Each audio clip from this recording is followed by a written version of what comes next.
Hello,အားလုံးပဲမင်္ဂလာပါရှင်။ဒီနေ့မှာတော့လက်ပံပွင့်ချောင်းလေးတွေကိုအဆက်ကလေးကြော်ပြပေးမှာဖြစ်ပါတယ်ရှင်။ပထမဆုံးမီတို့လက်ပံပွင့်ရောတရက်ခဲတစ်လုံးမကြီးသည့်အနှဲငယ်ထည့်ပြီးတော့15မိနစ်ခန့်ပြုတ်ပေးပါမယ်ရှင်။မီကတော့ပြုတ်တာထည့်မရလိုက်မြဲအတွက်မပြတော့ဘူးနော်။15မိနစ်ပြုတ်ပြီးရဲ့နောက်မှာတော့ရေကိုနှစ်ရေလေးတခြားဆွေးပြီးတော့ရေတခြားညှစ်ပြီးတော့ထားပေးထားပါမယ်။ပြီးရင်တော့ရေပဲလေးကြော်ပေးပါမယ်။ပြင်းတော်သိန်းလေးကိုကြော်ပေးပါမယ်ရှင်။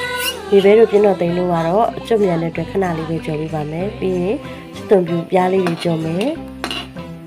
နောက်ပြီးတော့စစ်သွန်ပြူထောင်းထားတာလေးကြော်ပေးပါမယ်ရှင်စစ်သွန်ပြူအပြားရောထောင်းထားတာရောဘာလို့ထည့်လဲဆိုတော့နှမျိုးစားလို့ရအောင်လို့ပါရှင်ပြီးရင်ခုနရင်းညစ်ထားတဲ့လက်ပံပွင့်ချောင်းလေးတွေကိုစားအချုံမုံနှမ်းနေငယ်ရွှေလိပ်ပြာအကျော်မုံလေးထည့်ပြီးတော့မင်းတို့စတင်ပြီးတော့ကြော်ပါတော့မယ်ရှင်ထမအောင်ဆုံးနှမ်းလေးတွေထည့်မယ်ပြီးရင်တော့အချုံမုံလေးလည်းငယ်ထည့်မယ်စားလေးအလည်းငယ်ထည့်မယ်ရွှေလိပ်ပြအချုံမုံကလေးထည့်ပြီးတော့တခြားလေးနေပေးပါမယ်ရှင်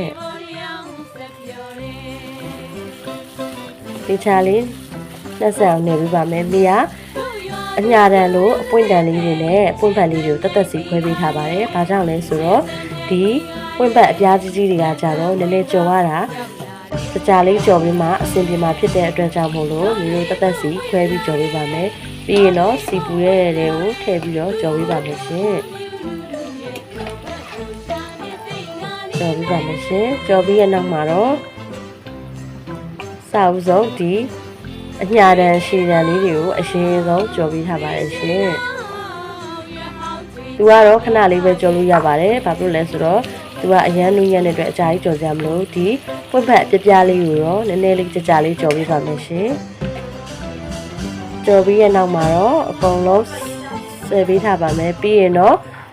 အကျန်းဘက်ကလေးထည့်မယ်။နောက်ပြီးတော့ခုနကြော်ထားတဲ့လက်ပံပွင့်လေးတွေအကုန်လုံးချက်သွန်ဖြူလေးတွေမြေပဲလေးတွေကုန်ထည့်ပေးပါမယ်မြေပဲကိုမေကတော့အလုံးလိုက်မထည့်ပါဘူးလေးစိတ်ကွဲလေးထည့်ပေးပါတယ်ဘာလို့လဲဆိုတော့အလုံးလိုက်ဆိုရင်တိတ်မရောဘူးလေးစိတ်ကွဲဆိုရင်တော့ပို့ပြီးတော့ရောသွားပါတယ်ခုဆိုရင်တော့အရသာရှိပြီးတော့စားကောင်းတဲ့လက်ပံပွင့်အဆက်ကြော်လေးကိုရရှိပါပြီရှင်တခါတော့ကြော်စားကြည့်ပါလို့ပြောချင်ပါတယ်ကျေးဇူးတင်ပါတယ်ရှင်